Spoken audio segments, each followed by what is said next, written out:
The power of the web. The internet can help you to live your dreams and to design the perfect lifestyle that will make you truly happy. Whether you have a small business that you want to turn into a big business, or whether you want to make money writing a blog on a topic you love, internet marketing can do that for you. As an internet marketer, you can make a truly passive income. That means earning a living by writing an amazing website once or creating a product once and then letting the income roll in forevermore. You can even do this as an affiliate marketer by selling someone else's product. As an internet marketer, you can earn a little money on the side, writing articles for other people. The only problem, most people have no idea where to begin with this. When I tell a lot of people that I make money online, the response is often to look at me perplexed. What do you sell? Well, nothing.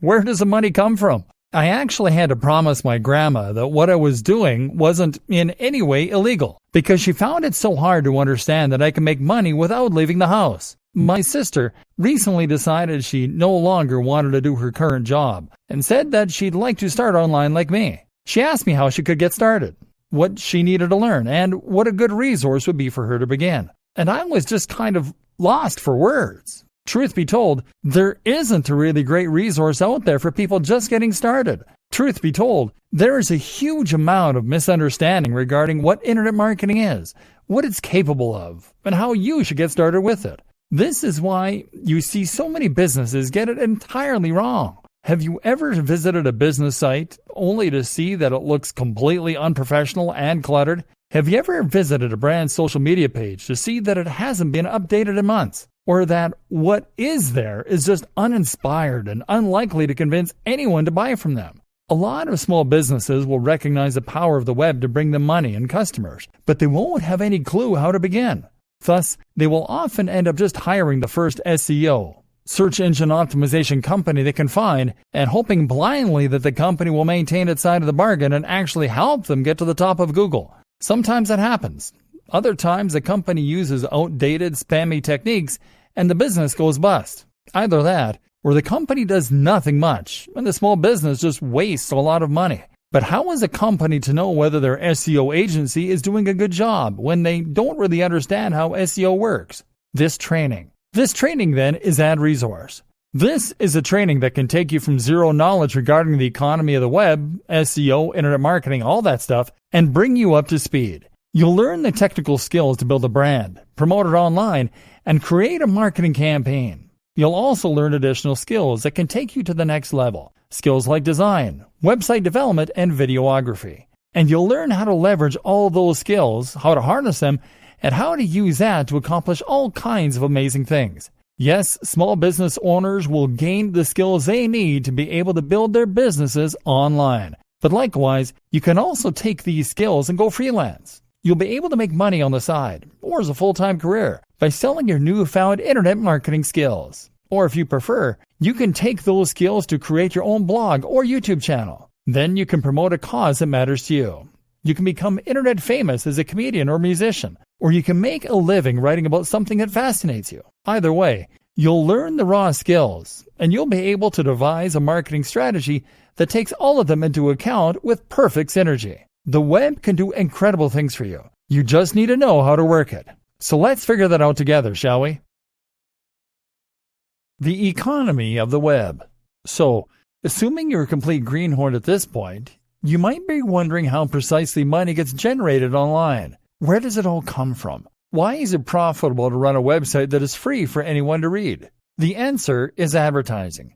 If you create a website and place adverts on it, then you will get paid by the advertisers, depending on how many people see your website on a given day. The simplest way to explain this to someone unfamiliar with internet marketing is to say that it is the precise same business model as the one used by free magazines handed out at your local subway stop. These magazines don't cost anything to read, but because so many eyes are on them, the publishers can charge advertisers large amounts to show their ads.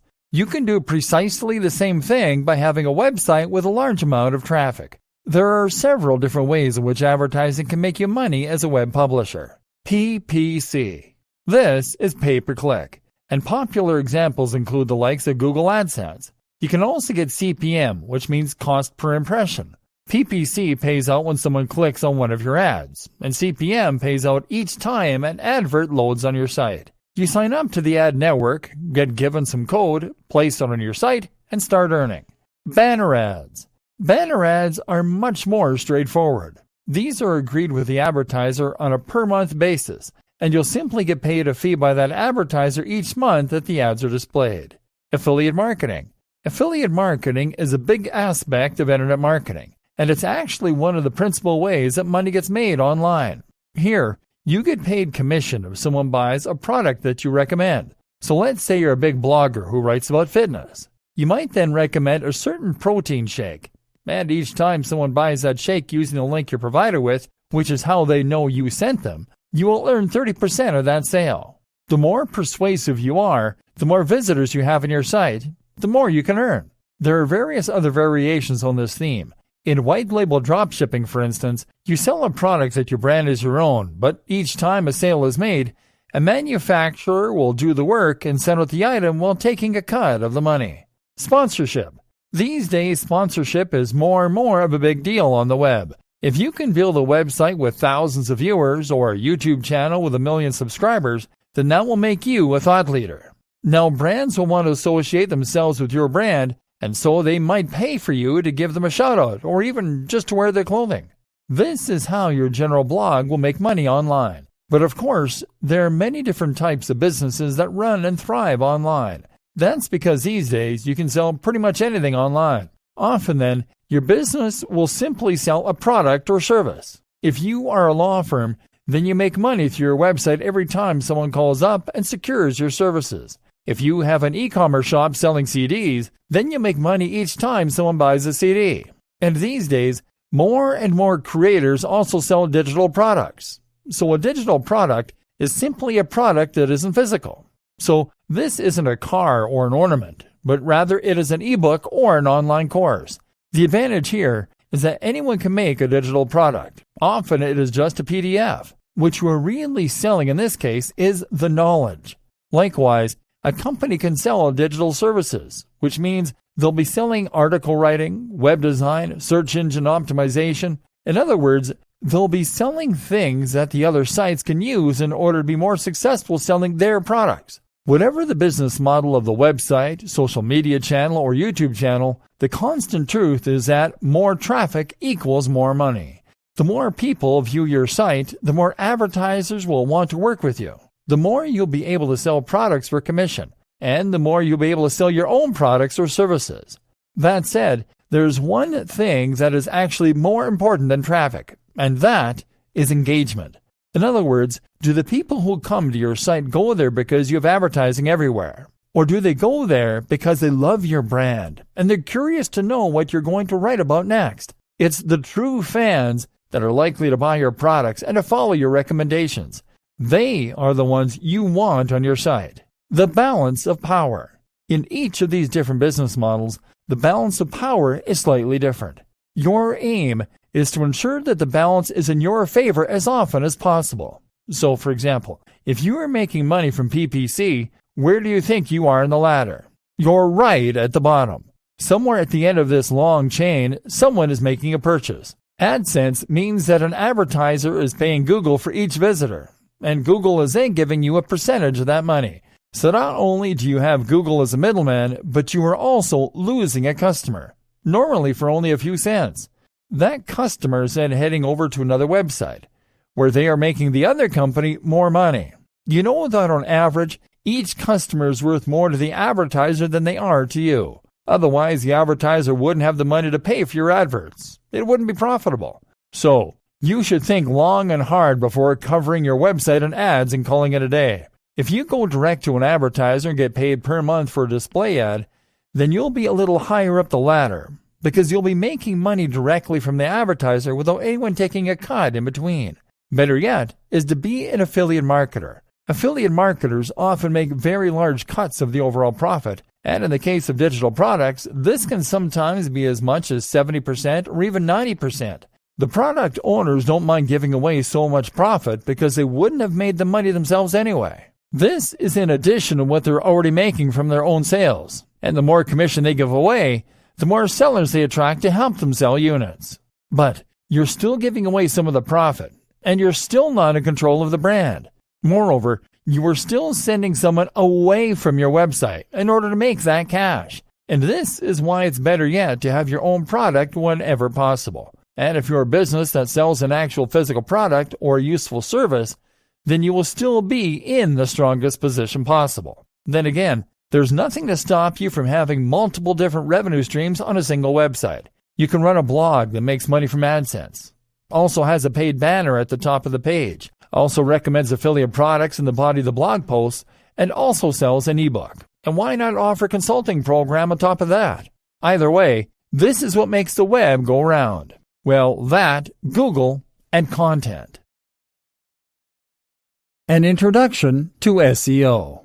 So now you know how money is made online, and how you can get rich from a website that doesn't sell anything. More to the point, you know why you need traffic and eyes on your brand in order to be able to generate that money. And how do you get eyes on your brand? The number one option for most sites and businesses is to use Google. Google is by far the largest site engine, and most of us use Google to look up anything we want to know or use. Want to buy a hat? Then you'll probably search Buy Hats online. Want to find out the best exercises for getting great abs? Then you'll probably search for best ways to get great abs. Search engine optimization is all about making sure that your site is the one that comes up first or near the top when someone performs a relevant search like this. That way, people who are looking for your products or your content will find your site. This is still probably the most effective way to bring new visitors to your site and to increase your brand's visibility. But how do you get to that point? A brief history of SEO. To get your site to the top of Google, you need to get inside the mind of Google. That means cracking Google's algorithm and understanding how it indexes and ranks websites. There was a time that this was all very simple. Essentially, Google maintains a huge database of websites and keeps information regarding their subject matter, their quality, etc. When you search Google, it consults this database in order to present you with the most relevant responses. Google builds this database using spiders or bots. These are programs that trawl the web in order to scrape content and add it to the index. To find new pages, these bots will follow links on pages that are already in the index. Google decides which content is a good match or not, at least partly by looking for exact phrase matches. So, if you search for the term buy hats online and there's a website in its database that uses this phrase several times, it will consider it a match. It also considers quality, and one of the biggest indicators of this quality is the inward bound link.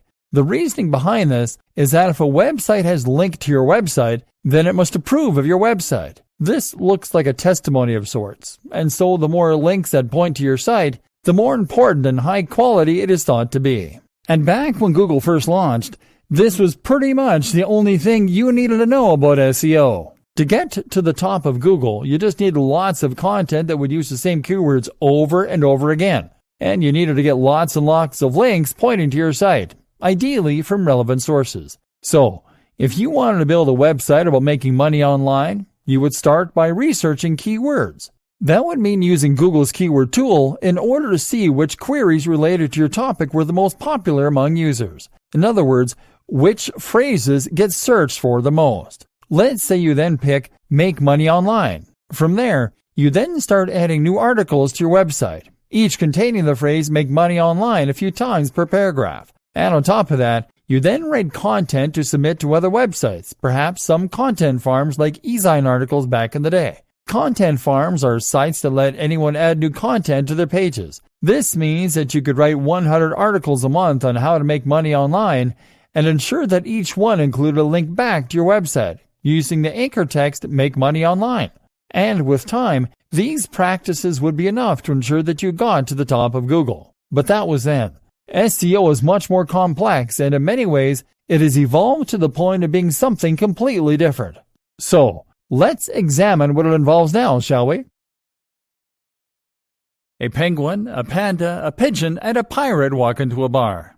Google was once simple, and the web was like the Wild West. Whoever drew fastest would ultimately emerge victorious. But there was an obvious problem with this, because it meant that anyone could get to the top of Google without there being any real necessity to create a high-quality website. You could write the lowest quality content in misspelled or broken English, and you could cover it in spammy ads. But as long as you had lots of keywords and lots of links, you'd still come out on top in the results.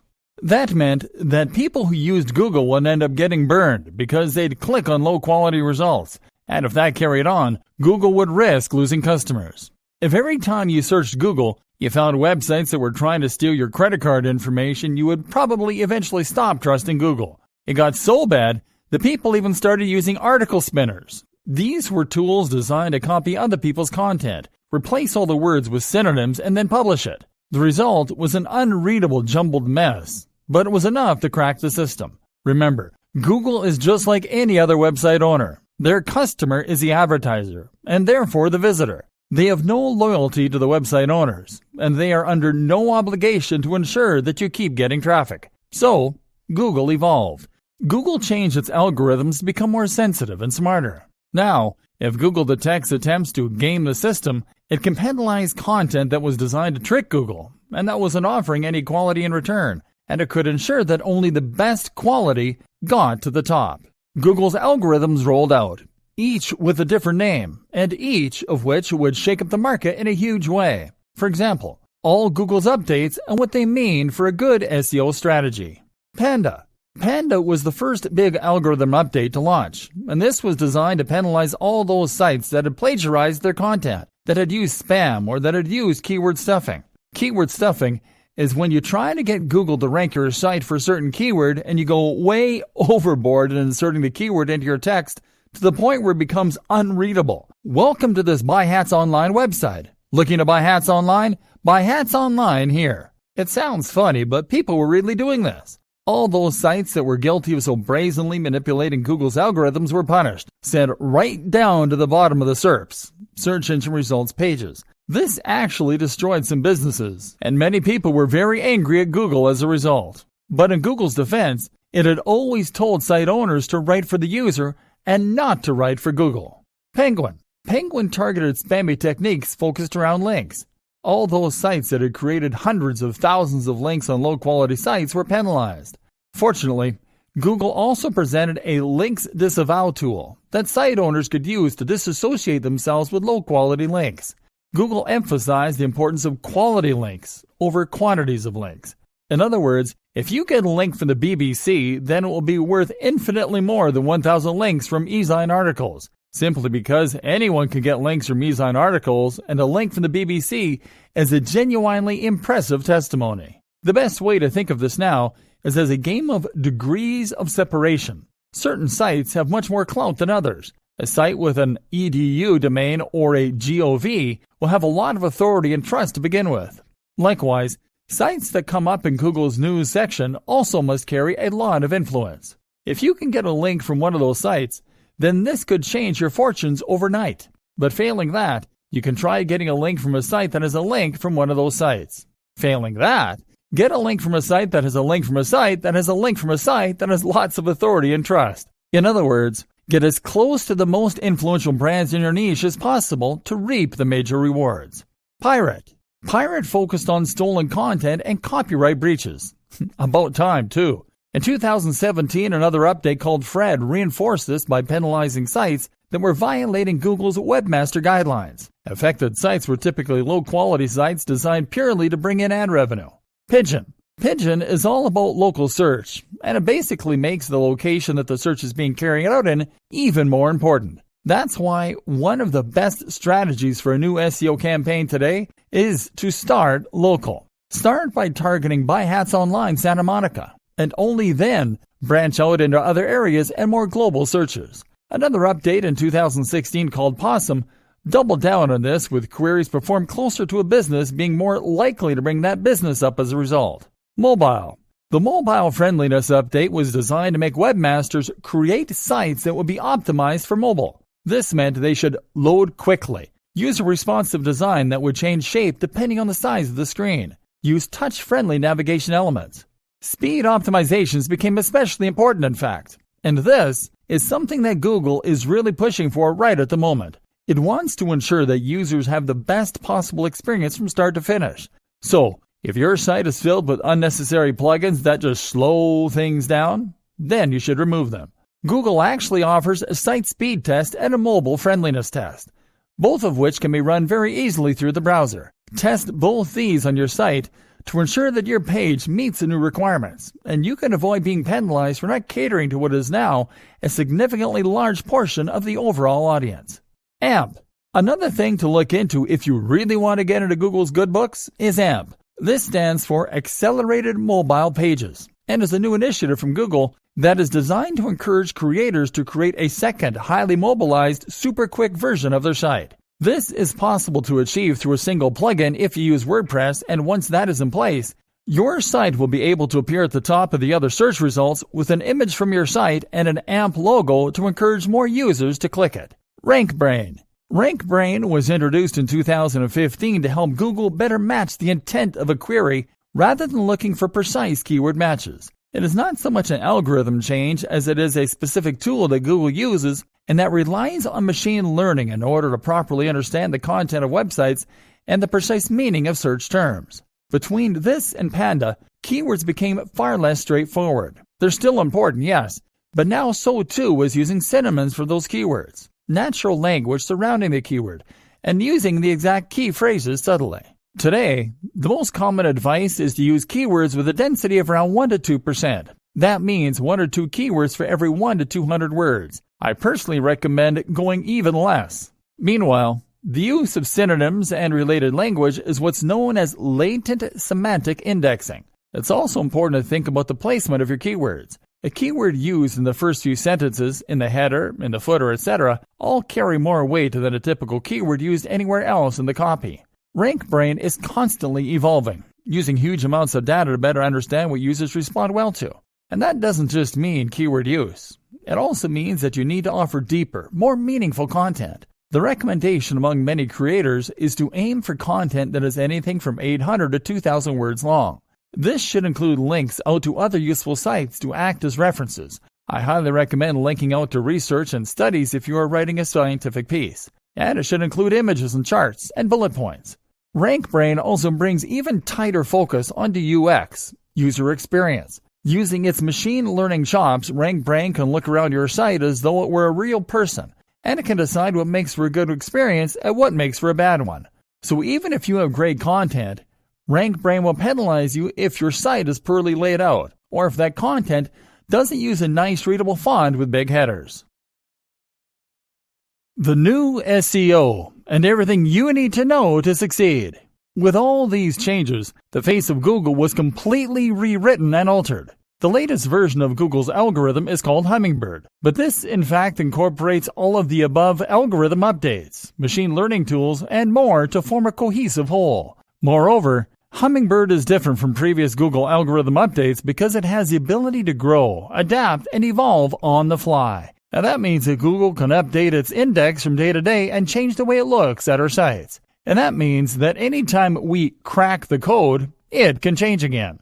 It means we can't settle into a rhythm thinking that we've figured out how to do SEO because it will change again. So instead, all we can do is to understand what it is that Google wants and to ensure that our goals are aligned with Google's. And what does Google want? As I said earlier in this training, it wants to serve the user. It wants people to find the content that they are looking for. It wants that content to be high quality. And it wants them to have a good experience with it. Because that way, they will have a good experience with Google. And that way, they'll be much more likely to come back for more in the future. So your aim, difficult though it might be, is to try and forget about Google on the whole. You should keep keywords in the back of your mind. Every now and then, try to target a topic that is being searched for but isn't highly competitive. Occasionally, give your headings catchy names. But do not write your content with the main aim of impressing Google. Aim to deliver the best possible experience for your audience. Associate with only the highest quality brands that have a similar ethos and message. Write content that is comprehensive, original, and interesting. Build links on high-quality sites and not in droves. In fact, this is the most important tip for good SEO. Engage in guest posting. Write a post for a high-quality site and offer to swap that for a link back to your page. Use influencer marketing. Collaborate with other creators in your niche. And research the backlinks of your favorite sites so that you can see how they got to where they are. Try to make your content natural, and try to make your links natural. Write content so good that people want to look to it. Optimize, speed up, and improve your website at every opportunity. As long as your site is genuinely good, if it is the best at doing what it does, then your goals are aligned with Google. And that means that every future algorithm update should be more likely to benefit your brand rather than penalize it. It should help you to rank higher, not lower. Google's vision of the future. The other thing to think about is Google's vision for the future. This way we can preempt the nature of any future updates and ensure our sites will hold strong. So what does Google's future look like? Well, we know that Google now considers itself to be an AI-first company. We can see this when we look at the kinds of products and services it is prioritizing. Google Search on mobile has evolved to become Google Assistant. Google now wants you to be able to talk naturally to your voice assistant, and for it to answer you with relevant information it has pulled from the web. This explains the importance of RankBrain. People don't search Google Assistant by saying, buy hats online. They search Google Assistant by saying, hey Google, where can I buy some hats? This means that Google now needs to understand not only the words you say to it, but also the meaning behind those words. So, avoid the temptation of focus on distinct keywords and move more towards answering questions, providing services, and filling niches that you see in the market. Remember, Google will only get smarter. So, if things like beautiful, well-composed images don't matter yet, then they will soon. And if Google is only so-so at checking grammar at the moment, it will get better. Read the Associated Press guidelines.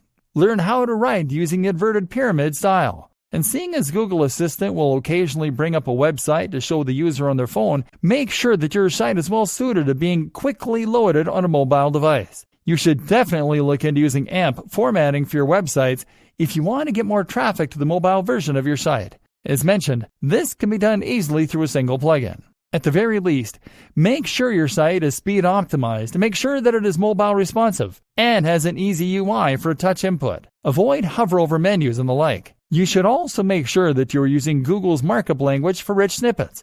I'll lead you to research the specifics of how this works, but it basically means you're adding some additional HTML code to your site to tell spiders and robots what certain features of your content are. For example, if you are going to provide a recipe with ingredients, then you can use the markup language in order to highlight those ingredients. This is what allows Google to highlight this kind of information, along with review scores and the times of concerts and events. You'll see all this highlighted right on the SERPs, Search Engine Results pages, anytime that you do a search. And of course, this is very important for Google's Assistant's ability to answer you in natural English when you say, what time is a concert tomorrow?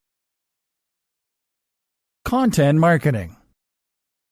SEO is only one tool you can use to promote yourself, however. The other is content marketing. And the two actually go hand in hand perfectly. So, content marketing means that you're adding content to your website to bring more traffic. But this time the aim is to bring repeat traffic from visitors. You are more interested in engagement and loyalty than short-term spikes in numbers. Think about the reasons that you go back to any website. The answer is because it provides consistently high-quality information for you on a regular basis. And therefore, you want to go back and see what will be the latest information. And if you trust and respect the author, then you will go there whenever you have a question on a particular topic. It's great when you find someone you trust or a site that you find entertaining. In other words, then, it is the content that is bringing you back to the site. And that means that it must be well written and unique. Content marketing works like so. You discover a post through social media or Google, read it, and leave. You discover another post another time in the same way. You notice the brand and you think,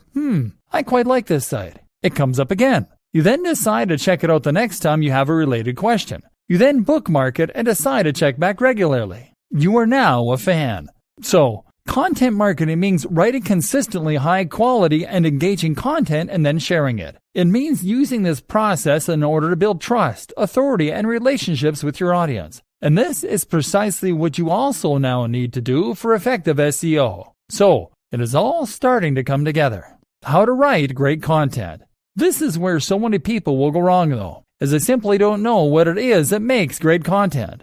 So many people will decide to get into internet marketing by looking at which niches are most popular or most profitable. Maybe they pick fitness, or they pick dating, or they pick make money online. Never mind that they have no knowledge or interest in that topic. Then they set about either writing or commissioning the most generic posts they can possibly think of on these topics. How to get six-pack abs, 10 best push-up exercises, how to get a big chest, or 10 SEO mistakes you're making, how to get more visitors. They then share this content to social media, and then they wonder why people don't come flocking in. The simple fact of the matter, these articles are dull. People are in a hurry. You are not offering any value. These posts are a dime a dozen. We've seen hundreds of them before in our travels. Would you stop to read a title like that?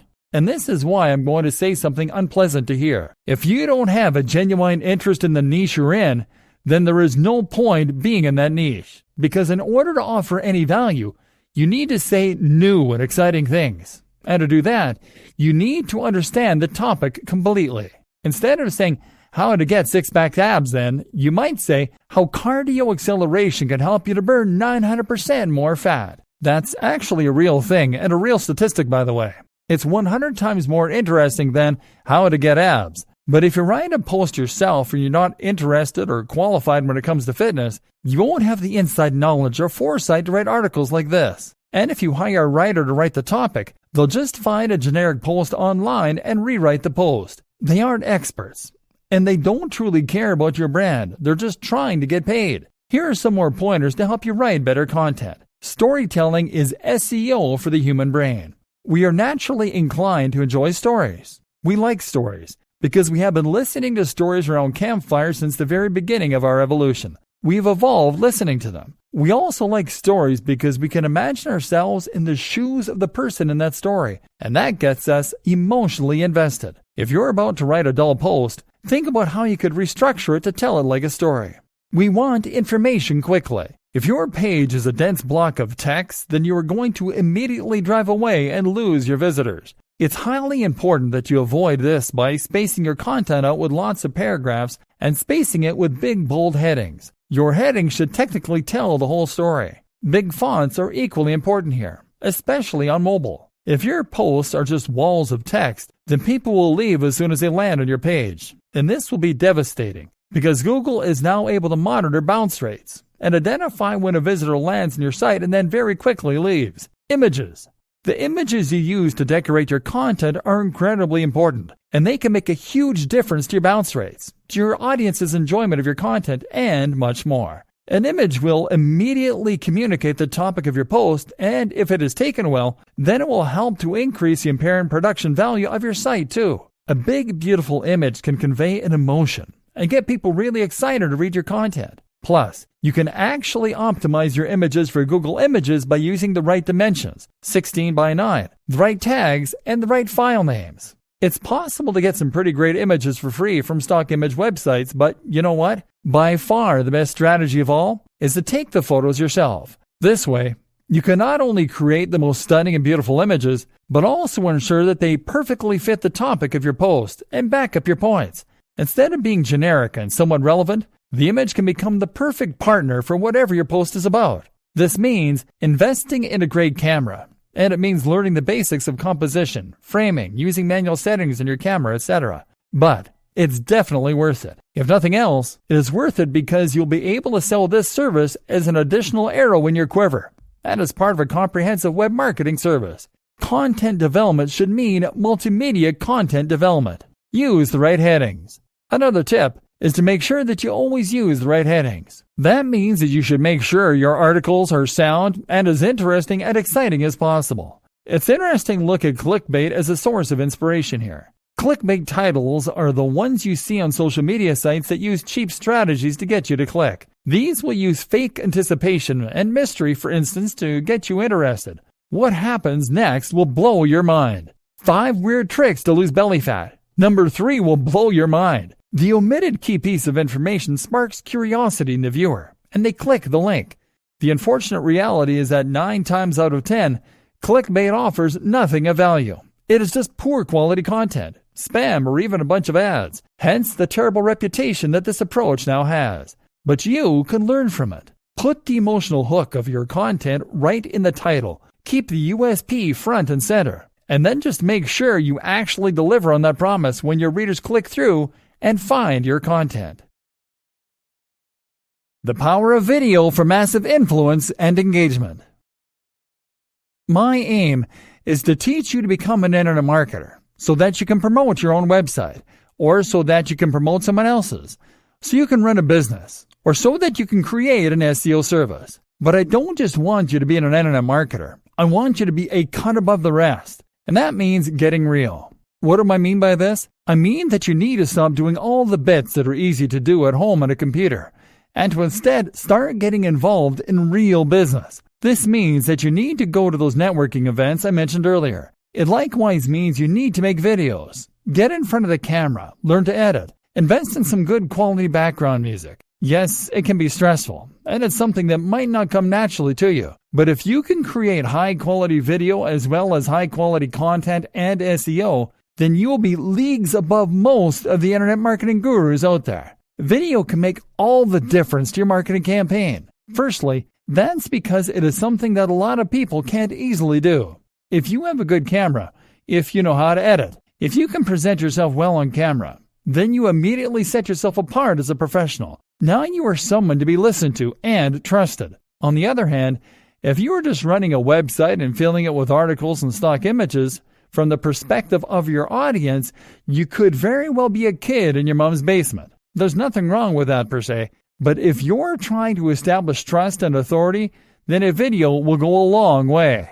Likewise, a great video is also a perfect tool for increasing the amount of engagement with your audience and building a stronger relationship. Trust me on this one. If you have a YouTube channel that is moderately successful, you'll build a much more loyal and engaged following than you would through a website alone. For many creators, this is the big change they need and can make a huge impact to their growth. That's because talking on film means they get to know you. They're more likely to watch all the way through because video is naturally more engaging, and you can convey more emotion with music, clips, animation, and more. So, don't be afraid of this step. It could be the crucial difference that defines your success going forward. Invest in a good camera and step in front of it. And as an aside, if you're selling a product on a landing page or promoting a business through a homepage, then adding an explainer video or persuasive sales video can make a massive difference. So many companies struggle with the single most basic and important job of any homepage,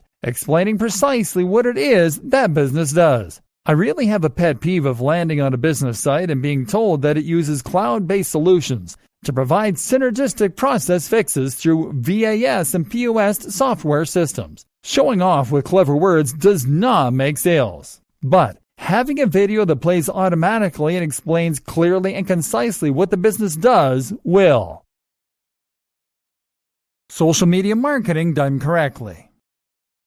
Social media marketing is one of the hardest aspects of internet marketing for a new business to understand, but it's also the one that makes the biggest difference in many cases once it finally clicks. The aim of social media marketing is not only to get your articles seen by lots of people, but also to create a community around your brand. It is to talk directly to your audience and to get them to trust and like you. You need to make them think of you as a friend or as a trusted company that they can get behind and rely on. Your aim is to use social media as it is designed to be used as a communication tool. The problem is that so many internet marketers and small businesses see it instead as nothing but a podium for their marketing. They post things like, "Try our new product today," and "Find out why we're the best in the business," and wonder why engagement is low. Would you bother to follow a Twitter account if that was all it ever posted? Instead, you need to provide the audience with value, which means providing them with more of what they came to get from your website. You do this by sharing links and posts, but also by sharing images and tips. You need to demonstrate quickly to your audience that you are providing this value through your social media, and the best way I know to do this is to include a widget on your website showing a feed from your Twitter and Instagram accounts. That way, as soon as someone lands on your website, they will see the posts you've made, and they'll have easy access to a button so that they can instantly start to follow you. Selling the dream. Sharing tips, advice, and entertainment in these ways will often work. That is a very good way to bring more people to your site. But what can also work very well is to sell the dream. Because one of the most important things to recognize about marketing and about sales is that people don't buy based on logic. People buy based on emotion.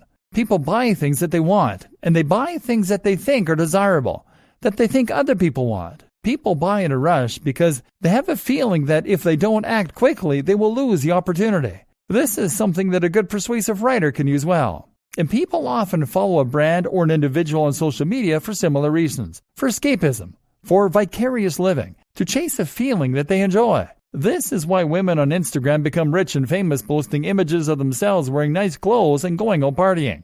People can follow those creators on social media and feel as though they're partaking in that lifestyle. They can enjoy the way it makes them feel, and they can be inspired. Of course, this makes that person very good at selling clothes too. Likewise though, if you have a fitness brand, then you will likely want to promote that brand using social media by showing images that gel with the message you want to convey. You won't post images of you lying in front of the TV with a six-pack of beer resting on your gut. You'll post images of you running on the beach as the sun rises, or hitting the weights hard at 6 a.m. If you have a blog about earning money online, you'll post images of yourself in a suit, sitting at a computer or looking at code. You'll sell the dream and the value proposition. The value proposition is the emotional hook. This is the why that drives your business. Why do people follow you? How do they want you to make their lives better? And how can you communicate this better? Social media for communication. And like I said, social media is also a tool for communication. This is how you get people involved with your brand. It's how you get people interested in what you have to offer and make them feel you're listening.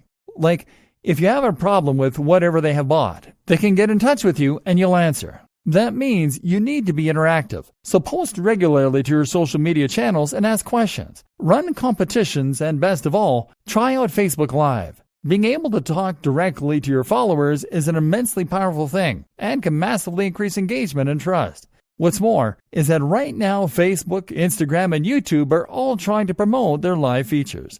So if you go live right now, your audience will be notified and lots of people will likely get involved. Now, you can ask them what kind of content they'd like to see from you, what kind of products.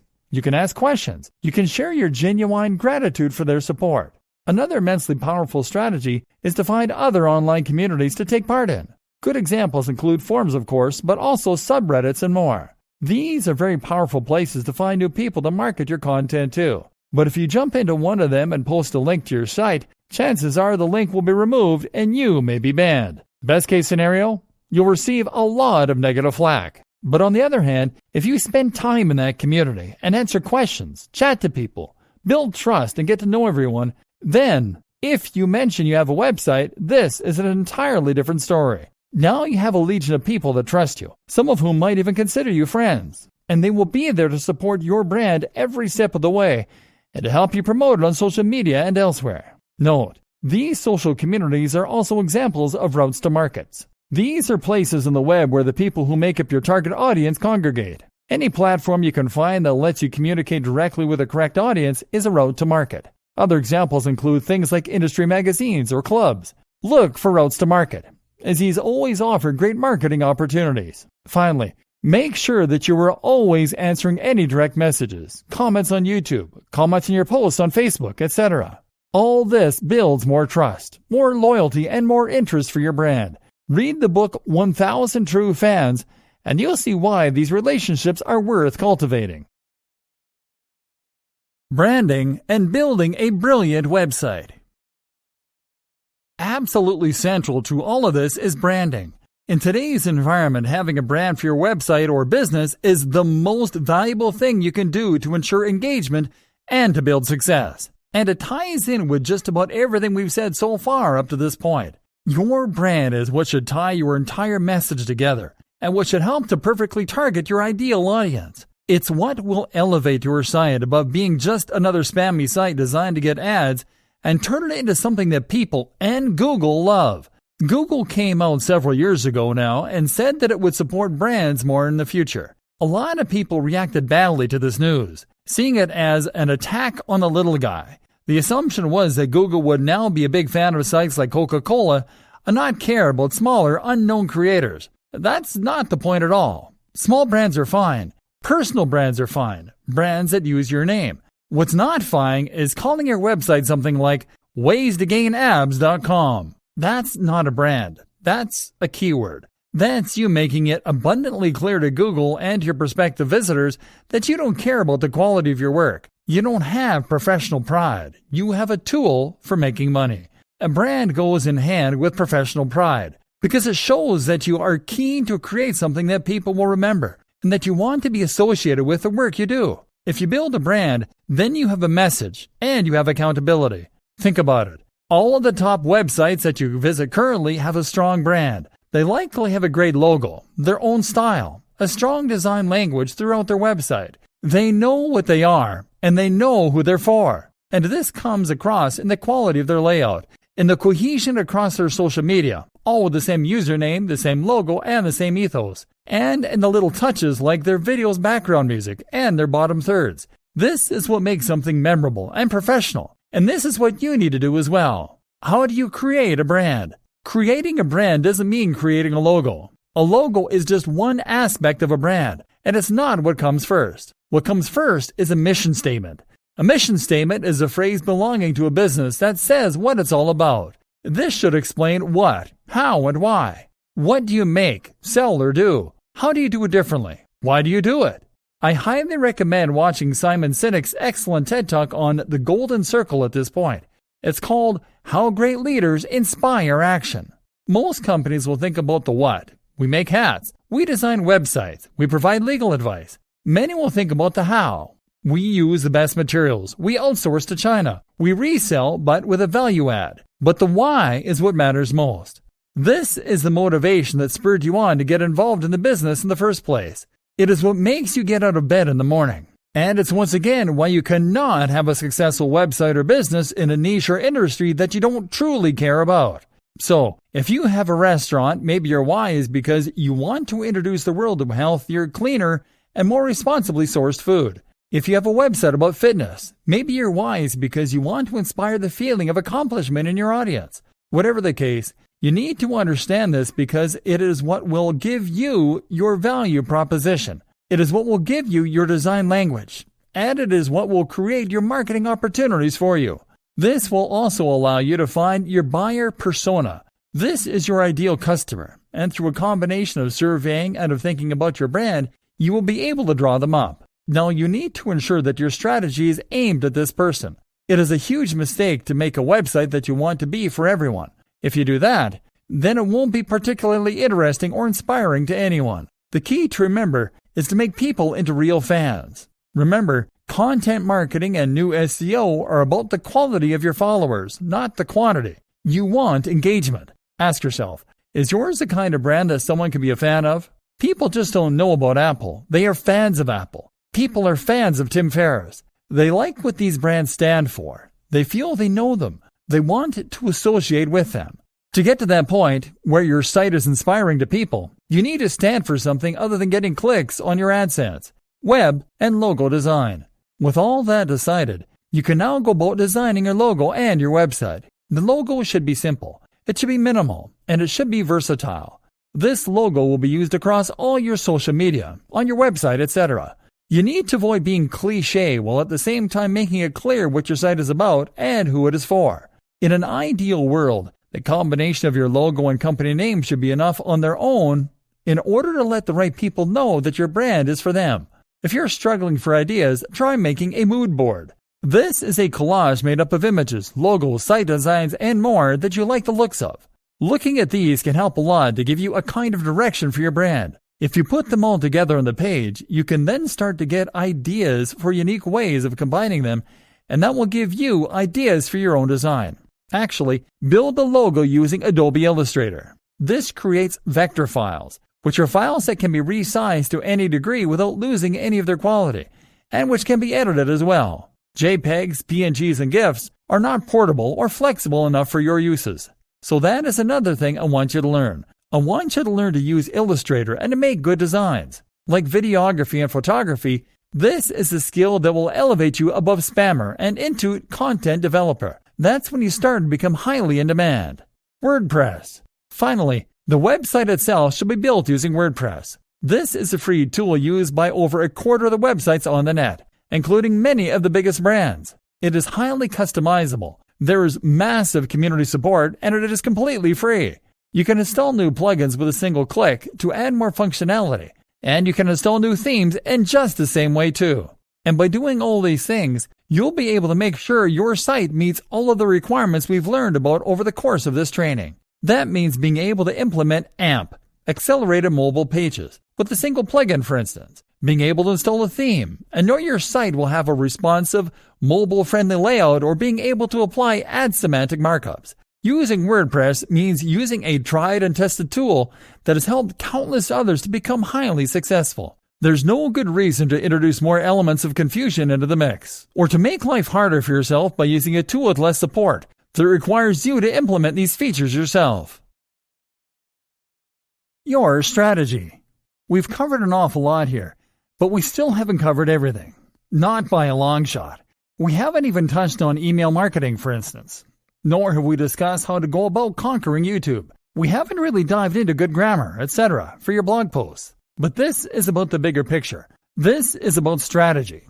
I hope you've learned enough to now understand how internet marketing works and what you need to do. It's about having a solid brand, one that people can get behind and feel excited for. It's about having a great logo, a modern web design, and content that is unique and exciting. If you can do all of that, then you can create a brand that will inspire and create true fans, and that Google will like too. It's about expanding your own skills to create wonderful multimedia content and branding. It's about being able to make videos, to understand the psychology of persuasive writing, to sell the dream through your social media. Develop your skills. Don't be afraid to step in front of the camera or to network in person to find those opportunities for collaboration. Be a real professional who is proud of your work. And the rest is just implementing a regular, steady stream of high-quality content with subtle use of keywords and LSI. It is a matter of getting guest posts on the highest quality websites. It's a matter of sharing your content on social media. That is how you create a cohesive internet marketing strategy.